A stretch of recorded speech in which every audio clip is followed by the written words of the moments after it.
বাংলাদেশের গাইবান্ধায় একজন হিন্দু ভক্ত ৮১ ফুট উচ্চতার একটি শ্রীরাম মূর্তি নির্মাণ করতে চেয়েছিলেন এবং আজকে তিনি কারাগারে। তার নাম হরিদাসচন্দ্র তরুণী। তার বিরুদ্ধে মামলা হয়েছে মানি লন্ডারিং এর আইনে। আদালত জানতে চেয়েছে যে এই যে তিনি এত বড়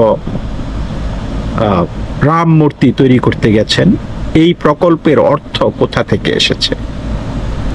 তাকে 4 দিনের রিমান্ড মঞ্জুর করা হয়েছে।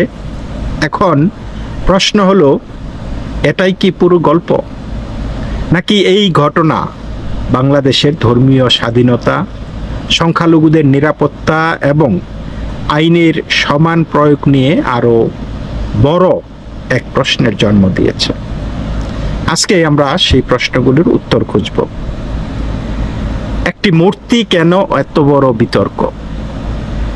প্রথমেই একটি বিষয় পরিষ্কার করা উচিত, সেটা হলো যদি কোনো ব্যক্তি বা প্রকল্পের অর্থের উৎস নিয়ে আইনগত প্রশ্ন ওঠে তাহলে তদন্ত হওয়া স্বাভাবিক। সেটা আমরা মেনে নিতে কোনো অসুবিধা নাই। আইনের শাসনে কেউ আইনের ঊর্ধ্বে নয়।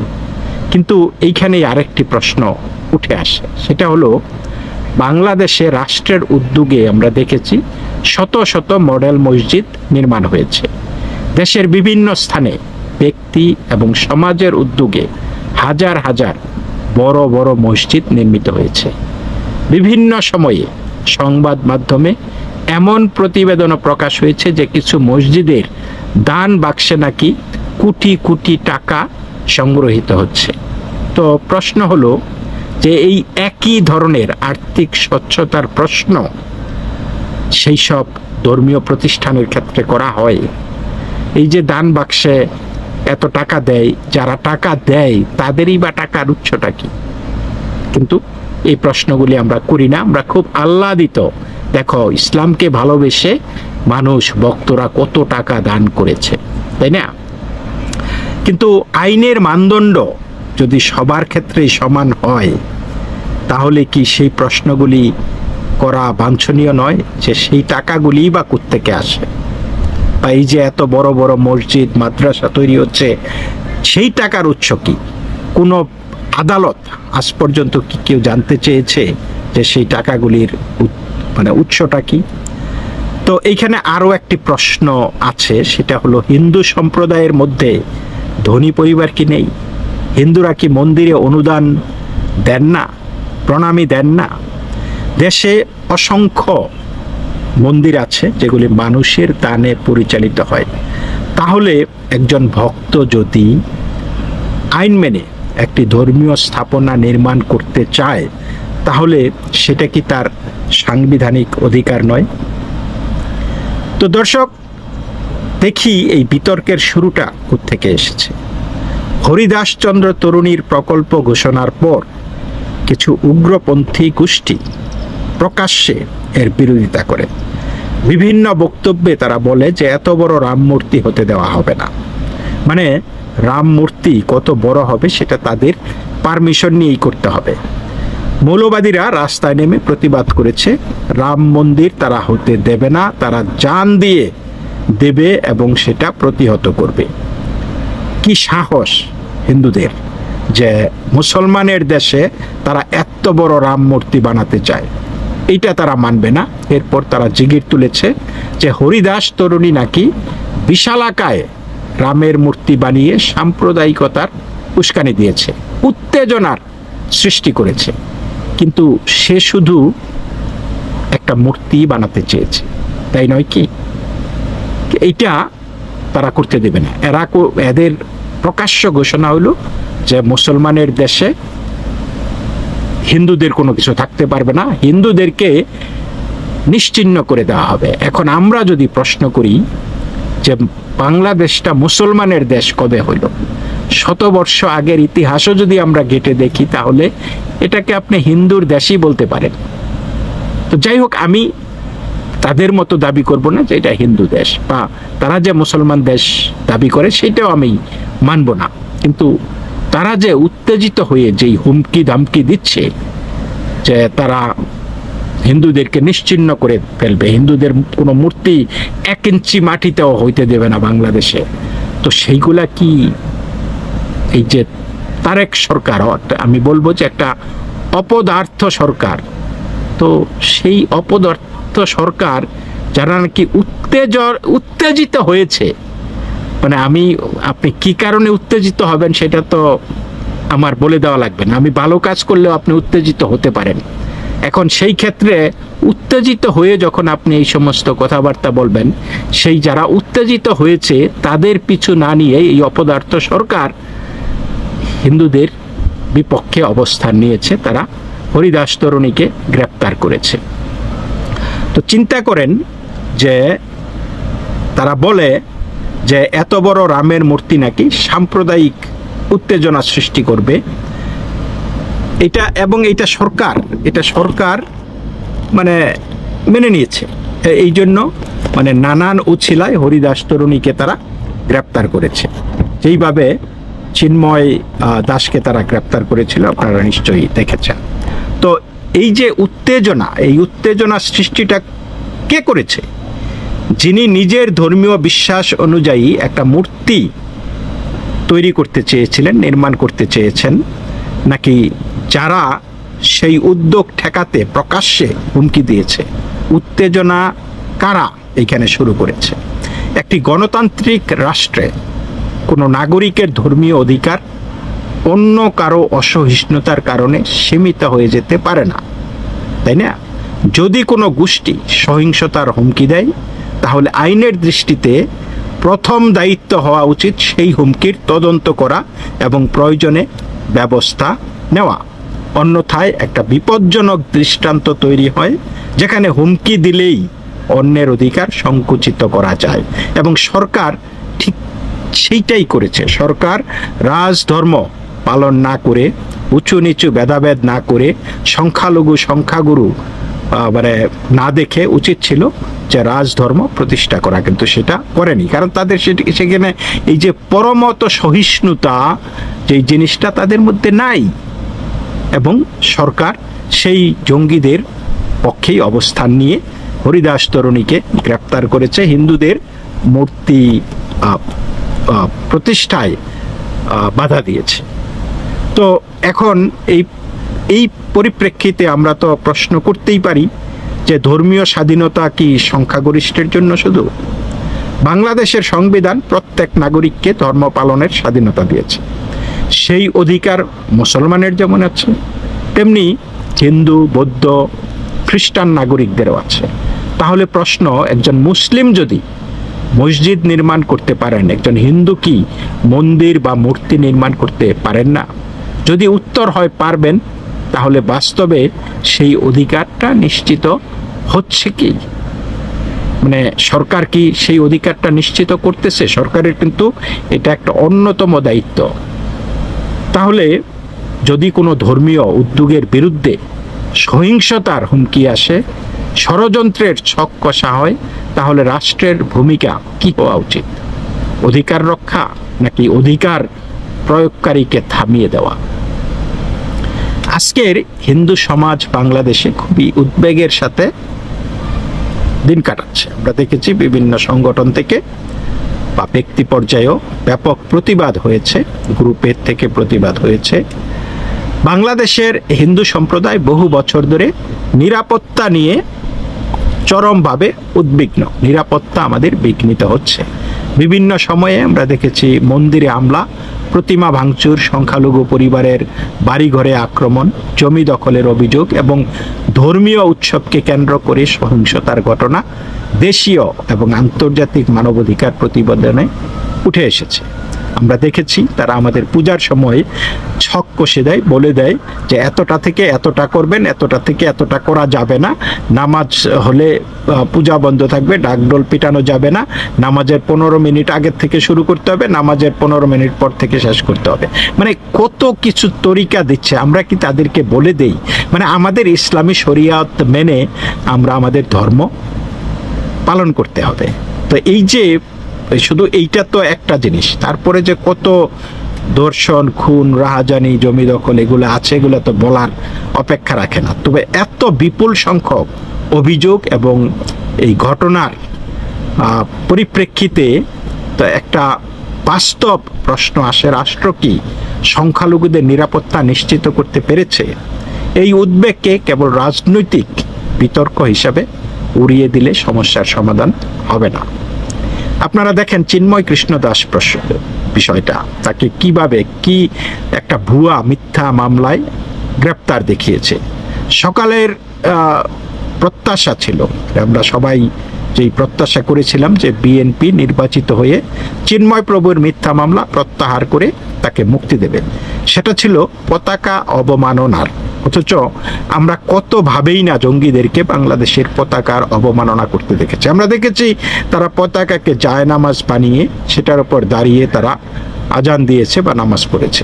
আমরা দেখেছি বাংলাদেশের পতাকার উপর ইরানের পতাকা, আমরা দেখেছি বাংলাদেশের পতাকার উপরে এই ইসলামের বা আইসিসের পতাকা ঝুলতে, আমরা দেখেছি প্যালেস্টাইনের পতাকা। শুধু বাংলাদেশের পতাকাটাই যথাযোগ্য মর্যাদা পায়নি। আবার সেই পতাকার দোহাই দিয়েই, যেখানে কোনো পতাকাই ছিল না, তো বললো যে তথাকথিত ইসকনের পতাকা নাকি একটা, ইসকনের তো কোনো পতাকাই নাই। তো যাই হোক, এই যে যারা বাংলাদেশের পতাকাকে অবমাননা করেছে তাদের বিরুদ্ধে সরকার কোনো ব্যবস্থা না নিয়ে চিন্ময় প্রভুকে বিনা বিচারে তারা আটক রেখেছে। এখন আবার জঙ্গিদের পক্ষ নিয়ে হরিদাস তরুণীকে গ্রেপ্তার করেছে। আমরা ধর্ম অবমাননার বহু কল্পিত গল্প শুনি, অথচ আপনারা দেখেছেন যে এই যে শ্রীরামচন্দ্রের মূর্তি নির্মাণ নিয়ে যেই জঙ্গিদের যেই বিশাল বিশাল মিছিল হয়েছে দেশের পথে প্রান্তরে, সেইখানে আমরা কি দেখাচ্ছি? সেইখানে শ্রীরামের প্রতিকৃতিতে মৌলবাদীরা জুতা নিক্ষেপ করেছে, অশ্রাব্য গালিগালাজ করেছে, ধর্ম সম্পর্কে মানে অবমাননার কটূক্তি করেছে। তো সরকার কি এই ধর্ম অবমাননাগুলি দেখেনি? সরকার কি অসহায়? জঙ্গিদের কাছে অসহায়? মানে যে এই জিনিসগুলি কিন্তু আমাদের ভাবতে হচ্ছে। বা সরকার কি নিজেরাই জঙ্গি? চিন্ময় কৃষ্ণ দাসের মামলা দেশ জুড়ে আলোচনার বিষয় হয়েছে। জাতীয় পতাকা বা ধর্মীয় অনুভূতির প্রশ্নে আইন সব ক্ষেত্রে প্রয়োগ হবে, আমরা কিন্তু সেটাই প্রত্যাশা করি। গণতন্ত্রে এই প্রশ্ন তোলার অধিকার প্রত্যেকটা নাগরিকের আছে এবং রাষ্ট্রের দায়িত্ব হলো স্বচ্ছ এবং নিরপেক্ষ আইনি প্রক্রিয়ার মাধ্যমে সেই আস্থা বজায় রাখা। কিন্তু আমরা দেখতেছি যে সরকার সর্বক্ষেত্রে সবসময় ব্যর্থ হচ্ছে। ইতিহাসের প্রশ্ন হলো যে বাংলাদেশ মুসলমানের দেশ কিনা। তো বাংলাদেশ কিন্তু কখনোই একমাত্রিক একটা দেশ ছিল না। এই ভূখণ্ডে বহু শতাব্দী ধরে হিন্দু, বৌদ্ধ, মুসলিম সহ নানা ধর্ম ও সংস্কৃতির মানুষের বসবাস, এখানে আদিবাসীরাও আছে। প্রাচীন বাংলার ইতিহাস প্রত্নতাত্ত্বিক নিদর্শন, মন্দির, বিহার এবং পরবর্তী মুসলিম শাসনের ঐতিহ্য সব মিলিয়েই বাংলার ইতিহাস।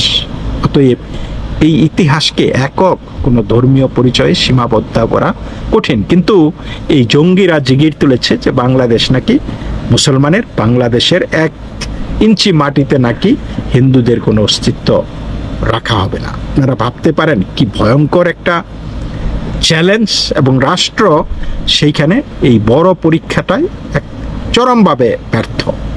আজকের প্রশ্ন কেবল হরিদাসচন্দ্র তরুণীর নয়, প্রশ্ন হলো বাংলাদেশে একজন হিন্দু কি নিজের ধর্মীয় পরিচয় নিয়ে নিরাপদ বোধ করবেন বা করতে পারবেন?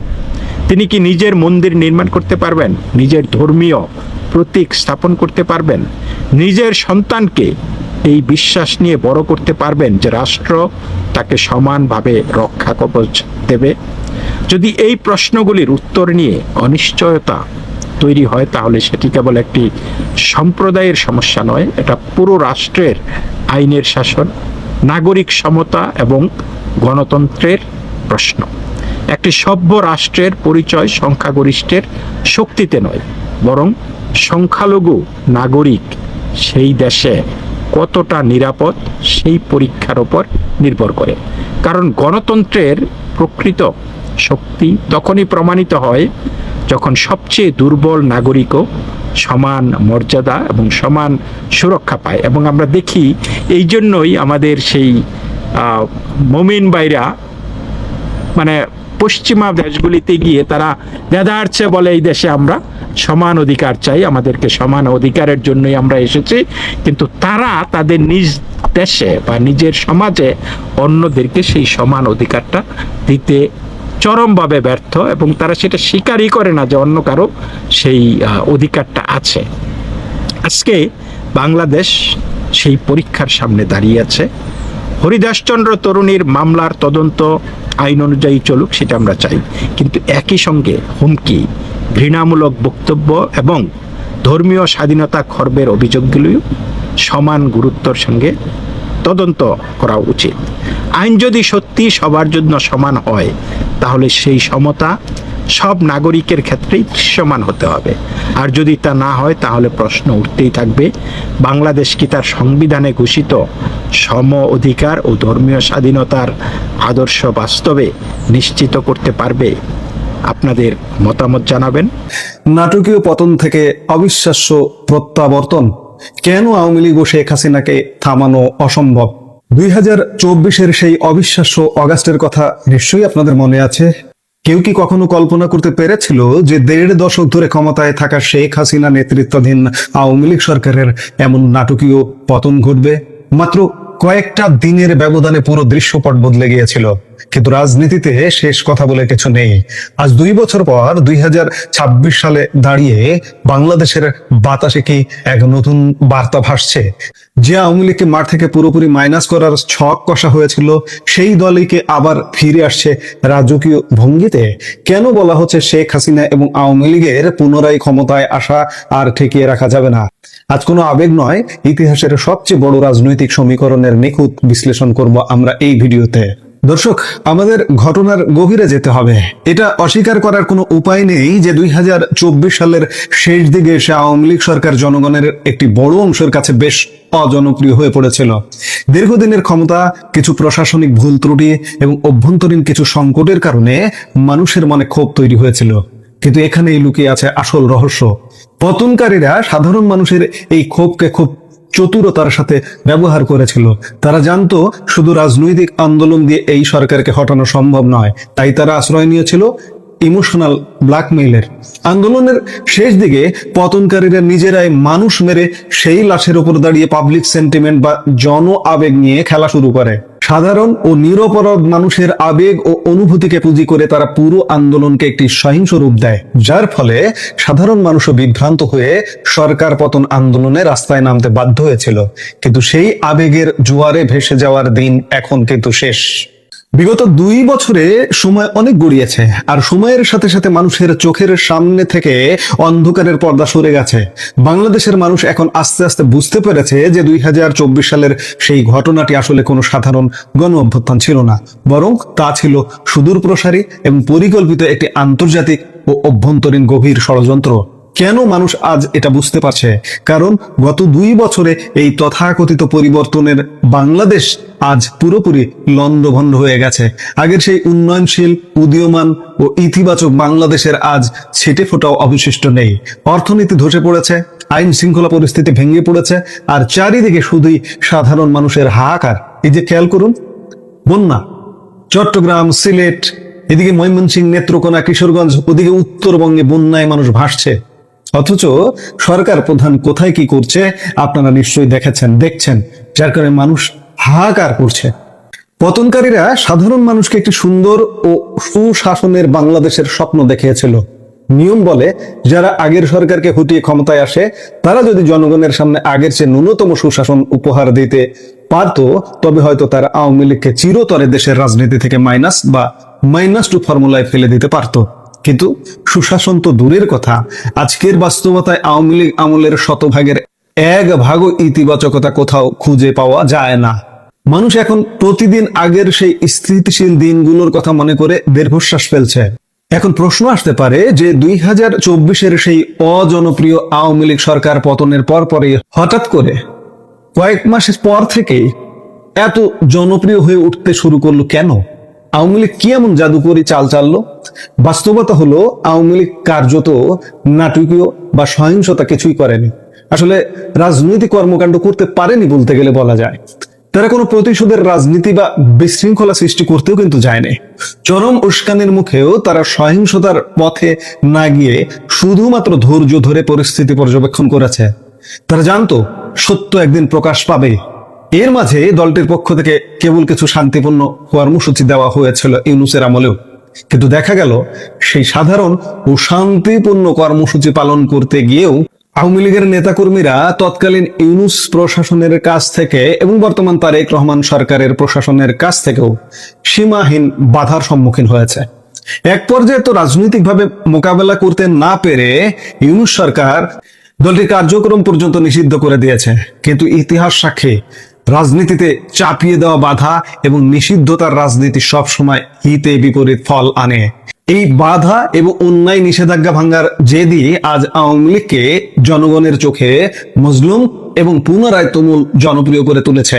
ভারত ও বাংলাদেশের রাজনীতিতে একটি বড় প্রশ্ন ছিল যে আওয়ামী লীগের পরিণতি কি ভারতের জাতীয় কংগ্রেসের মতো হবে? আমরা জানি ভারতের কংগ্রেসে বর্তমানে তীব্র নেতৃত্ব সংকট রয়েছে, যার কারণে তারা শক্তিশালী বিজেপির সামনে দাঁড়াতে পারছে না। আওয়ামী লীগেও কিন্তু শেখ হাসিনার বিকল্প নেতৃত্ব আজও তৈরি হয়নি। তিনি দলের মূল চালিকা শক্তি। যদি বাংলাদেশে ভারতের বিজেপির মতো শক্তিশালী, দূরদর্শী ও জনমুখী কোনো রাজনৈতিক দল থাকতো যারা দেশকে উন্নয়নের এক ভিন্ন উচ্চতায় নিয়ে যেতে পারত, তাহলে হয়তো আওয়ামী লীগের বিকল্প ভাবা যেত। কিন্তু বর্তমান বাংলাদেশে সেই বিকল্প কোথায়? 24-এর সরকার পতনকারীদের চূড়ান্ত লক্ষ্য কিন্তু কেবল ক্ষমতা দখল ছিল না, তাদের আসল লক্ষ্য ছিল শেখ হাসিনাকে শারীরিকভাবে চিরতরে দুনিয়া থেকে সরিয়ে দেওয়া বা হত্যা করা। কারণ তারা জানতো শেখ হাসিনা বেঁচে থাকলে আওয়ামী লীগকে ধ্বংস করা অসম্ভব। কিন্তু প্রবাদ আছে না, রাখে আল্লাহ মারেকে। সমস্ত ষড়যন্ত্র ব্যর্থ করে দিয়ে তিনি আজও বেঁচে আছেন। আর তিনি বেঁচে আছেন বলেই আওয়ামী লীগের কোটি কোটি নেতাকর্মী ও সমর্থক আবারও ঘুরে দাঁড়ানোর সাহস পাচ্ছে বা স্বপ্ন দেখছে। আমরা যদি পুরো এই সমীকরণটি মেলাই তবে দেখতে পাবো প্রথমে ইউনূস সরকার ও পরে তারেক রহমানের নেতৃত্বাধীন সরকারের যে ভয়াবহ দুঃশাসন, অব্যবস্থাপনা এবং দেশের বর্তমান বিপর্যয়, সেটাই মূলত আওয়ামী লীগকে জনগণের কাছে আবার অপরিহার্য করে তুলেছে। মানুষ এখন বুঝতে পারছে দেশের স্বাধীনতা, সার্বভৌমত্ব এবং অর্থনৈতিক মুক্তি রক্ষা করতে শেখ হাসিনার কোনো বিকল্প নেই। আজ যারা আওয়ামী লীগ বিরোধী যে রাজনৈতিক দলগুলো আছে, বিএনপি, জামাত, এনসিপি, ফ্যাসিস্ট করেন সারাদিন, কিংবা আওয়ামী লীগ কোনোদিন ফিরতে পারবে না, আওয়ামী লীগ কোনোদিন রাজনীতি করতে পারবে না, আওয়ামী লীগের বিচার করতে হবে, কিসের উপর দাঁড়িয়ে আপনারা বিচার করবেন? আওয়ামী লীগের এই যে সুশাসন, বারবার বলা হয় যে আওয়ামী লীগের যে স্থিতিশীল বাংলাদেশ, আমরা এটি স্বীকার করে নেই যে আওয়ামী লীগের সময় কিছু ভুলভ্রান্তি ছিল, কিন্তু সেই সময়ের যে স্থিতিশীল বাংলাদেশটা ছিল তার সিটে ফোটাও কিন্তু আপনারা উপহার দিতে পারেননি। আপনারা কিসের উপর দাঁড়িয়ে আওয়ামী লীগকে ফ্যাসিস্ট করে দূরে রাখবেন, আওয়ামী লীগের বিচার করবেন, আওয়ামী লীগকে রাজনীতিতে আর ফিরতে দেবেন না? বাংলাদেশের জনগণের কিন্তু ইতিমধ্যেই দেখা হয়ে গেছে 2 বছর। ইউনূসকে দেখা হয়ে গেছে, তারেক রহমানের সরকারকে দেখা হয়ে গেছে যে আপনাদের কি রূপ। কাজেই বাংলাদেশের জনগণ বুঝে গেছে, সিদ্ধান্ত নিয়ে ফেলেছে যে আওয়ামী লীগকে কেন প্রয়োজন। আজ অতীতের সব ভুল ত্রুটি চুকিয়ে জনগণের এই তীব্র আকাঙ্ক্ষা এবং বর্তমান শাসকদের সীমাহীন ব্যর্থতার উপর ভর করেই আওয়ামী লীগের প্রত্যাবর্তন ঘটছে। আর ঠিক এই কারণেই রাজনৈতিক বিশ্লেষকরা মনে করছেন আওয়ামী লীগ এবং শেখ হাসিনা আবারও বাংলাদেশের ক্ষমতায় আসা এখন সময়ের ব্যাপার মাত্র, যে কোনো শক্তি দিয়ে আর ঠেকিয়ে রাখা সম্ভব হবে না। আমি খানিক আগে একটা কথা বলছিলাম যে আওয়ামী লীগের নেতৃত্ব বা শেখ হাসিনার বিকল্প নেতৃত্ব তৈরি হয়নি, কিন্তু তৈরি হতেও কিন্তু সময় লাগবে না। এবার যদি শেখ হাসিনা আসেন, দায়িত্বে আসেন, সরকারে আসেন, তিনি নিশ্চয়ই নেতৃত্ব তৈরি করবেন। আর নেতৃত্ব তৈরি হয়ে যায়, ভারতের কংগ্রেসের নেতৃত্ব তৈরি হয়নি, রাহুল গান্ধী, প্রিয়াঙ্কা গান্ধীরা সেইভাবে গড়ে উঠতে পারেননি, সেটি হয়তো ভিন্ন বিষয়। কিন্তু আমি বাংলাদেশের একটি উদাহরণ দিয়ে শেষ করব।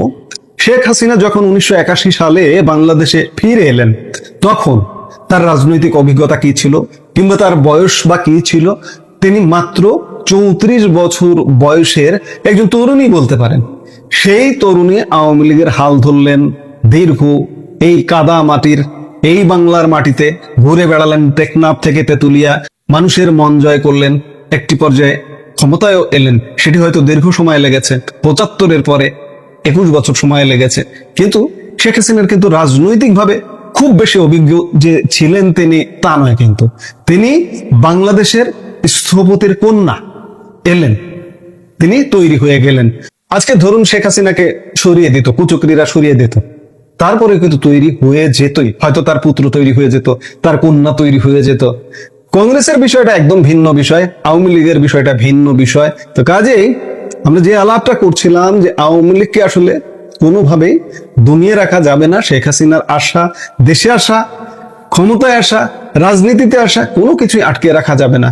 ওই যে বলেছি যে আপনারা কিসের উপর দাঁড়াবেন? আপনারা আওয়ামী লীগের ওই সময়ের থেকে ন্যূনতম ভালো কিছু করতে পারেন না। কাজেই আওয়ামী লীগকে ফ্যাসিস্ট বলে দূরে রাখা অসম্ভব।